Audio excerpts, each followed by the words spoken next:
Hey guys, want to do a detailed walk around video showing everything on this Acura.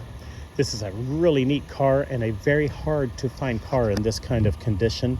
And I'm also going to take it for a drive and show it off too. I'm going to drive it normally and then just have some fun with it as well, hopefully without getting caught, right?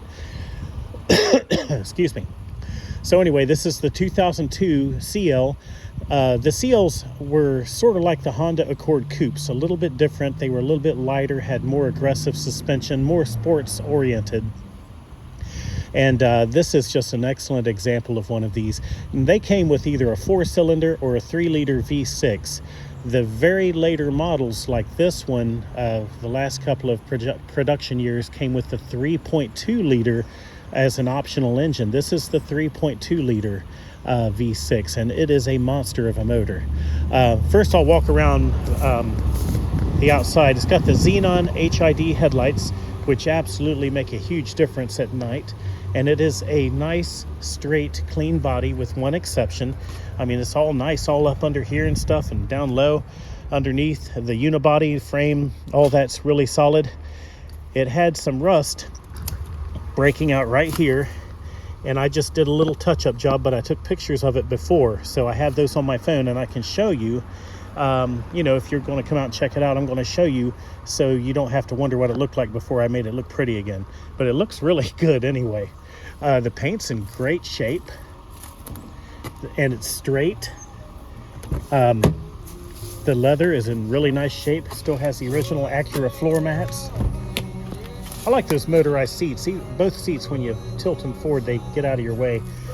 And it's got a nice armrest with cup holders down there and storage that locks. See that? That locks with the key right there, so you can put stuff in there. Power moonroof, headliner, everything's in good shape.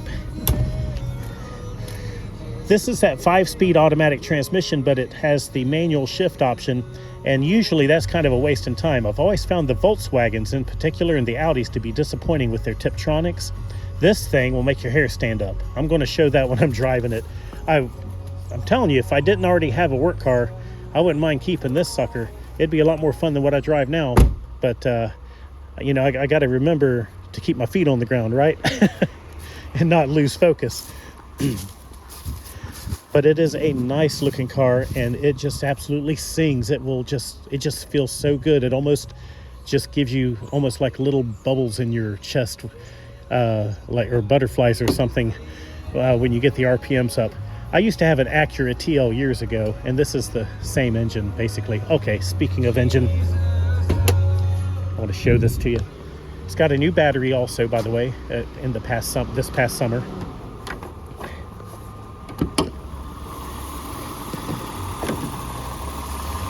So yeah, that is the 3.2 like the Acura TL has, which is a bigger, heavier car, and those TLs will make your hair stand up. This has 55,000 miles left before the timing belt and water pump service is due again. That was already done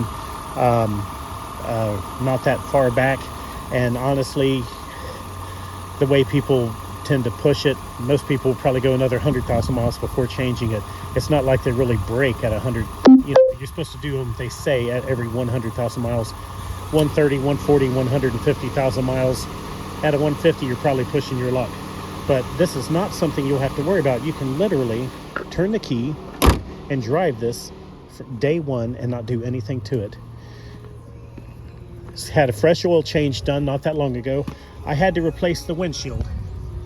It looked like a baseball player threw a baseball and hit it right there, and it had like literally looked like a baseball hit it, or a big old rock. And so I took a picture of the sticker on the windshield showing the current oil change, and I've got that on my phone. I should upload that along with the other pictures on my website. But yeah, everything is current on this car. No services required. The tires are very nice. General, you know, that's pretty well known name brand of a tire, and it's got a matching set on it. They're all very good. Okay. Here. So it has a nice Bose audio system with the 6-disc CD changer, and that does work. I was feeding CDs into it, playing it. Here, let me get this heated seat on high. Got a little bit cold out there. Okay, yeah, so, and the stereo sounds great. Also a cassette player, which I don't have cassettes to try. 2-position seat memory, power moonroof. Everything works great on this car. It just feels wonderful going down the road. There's no slop in the suspension or anything. The exhaust note is just perfect. It has 201,000 miles on it. And like I said, you've got 55,000 miles left to go before you need to technically do the timing belt service again. So with oil changes, you're good to go on this thing. You know, these are basically just souped up fancy Hondas in a tuxedo. That's all an Acura really is. Got the books and stuff there. Automatic climate control, which is nice. In fact, I just got chilled out there. Heated side mirrors. And like I said, everything works. The air conditioner works. AC compressor kicks on just like it should. The dual cooling fans kick on just like they should. There's no issue with any of that stuff. And it actually blows like stinking snowballs out of there when you turn the air conditioner on. Right now, yesterday, or maybe it was the day before when I first got it, the thing was so dirty, but it was warm enough to check that, and you could literally just tell that that AC was just like blowing cold. All right, let me see. Does that close also? No, that's just open. Yeah, it's like my TL was. I guess that's about it. I'm going to take it for a drive. Oh yeah, let me get my seatbelt on. Oh, it had a pending code because I always scan everything. And it was for a small leak in the evaporative emissions thing, like a gas cap. Here, let me get the seatbelt. And that's really nothing. There's no check engine light on for it or anything like that. It shows as a pending code. It's almost like somebody may have put some gas in it with the motor running. Sorry about that. I'm used to my car putting my seatbelt on when I rarely do, right? But let's go ahead and take this for a spin. I want to run it down that, I'm going to go down that curvy road. It's what I always called my Volkswagen GTI test track with all the curves and hills. I'm going to show off a little bit. Now, just driving it normally, it just feels like a really strong, I guess like a Honda Accord coupe. Maybe just not as heavy, like it's a little lighter and more nimble, but and extremely responsive, even with barely touching the accelerator. So right away, it doesn't feel like you're in a Honda Accord. It feels like maybe, a Honda Accord on steroids or something. But that's even without getting into the power band.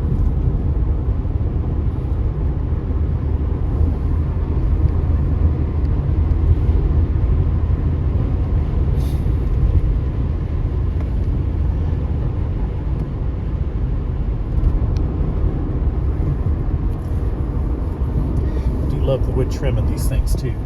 Got really nice wood. The leather's in really good shape. It just feels good, sounds good.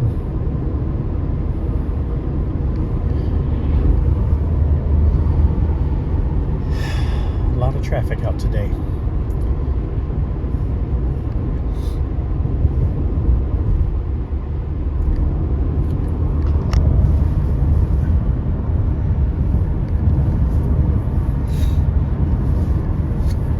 Traffic's something else. This is usually where I will punch it and get the speed up, maybe hit 90 or so, but there's no room to do it. You know what, I'm not going down that curvy road on Lambert Road on the left. I'm going to turn right, go through a couple of small curves and hit that straightaway out there by that farmer's field, because I want to have some room to get my speed up. Look at all that out there. They're just stacked up. I grew up out that way, and I used to be able to walk out on this road and look both ways. And I might not see a car coming from either direction for 5 minutes or longer. Now you got to be careful just trying to go to the mailbox.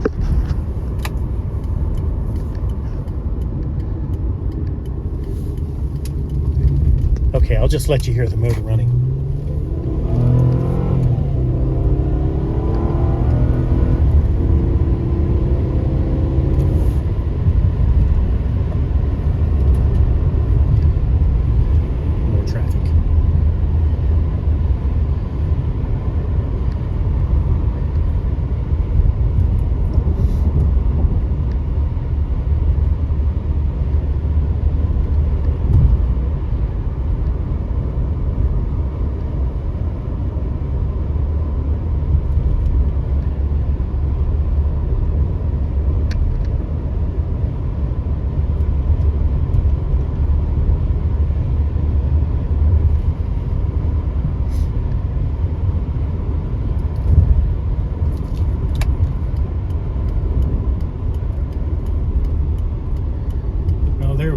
was going to turn right. I'm going to give this guy some time so I have enough room to put the pedal down a little bit.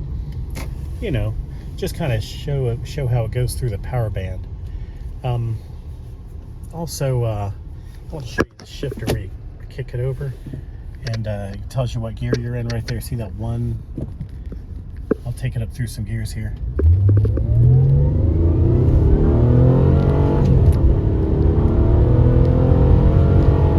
See, it counts up the gears and shows you what gear you're in. That's really nice.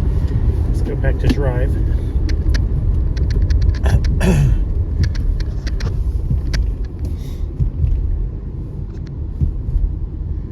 Give that guy a little more room because literally I'm going to go running up on him pretty fast. Hello, cows. Here we go.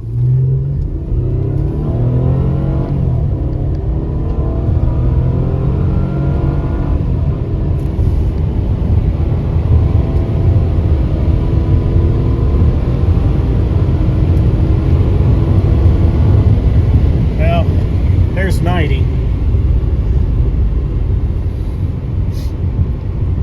I've had these things up over 120, 125 miles an hour before doing test drives. I just got this one in like day before yesterday, and had to take and get the windshield done right away. But I didn't know what that car was sitting there. I'm not looking to get a ticket.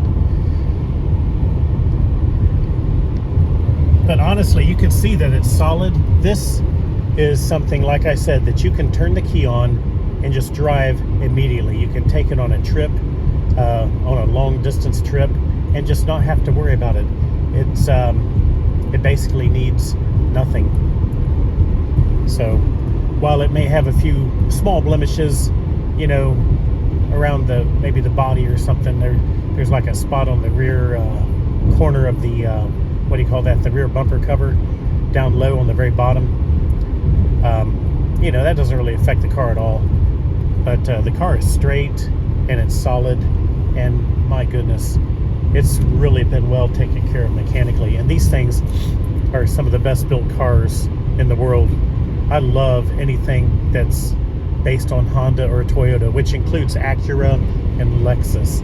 You cannot compare many cars to these when it comes to fit, finish, and just the joy, the feel of driving it. It feels really good. And I'm telling you, if this was a 6-speed stick shift with a clutch, I wouldn't even be putting it up. I would be selling my Toyota Camry that I drive for a work car and keeping it. Yeah, those tracks are typically pretty rough. This suspension is really good in this. There's just no banging or clanking or anything. It's such a tight little car. All right, guys. Well, I've probably kept you long enough if you've even survived this long into the video. But I appreciate your time watching the video. And thanks again. Thanks again for your time.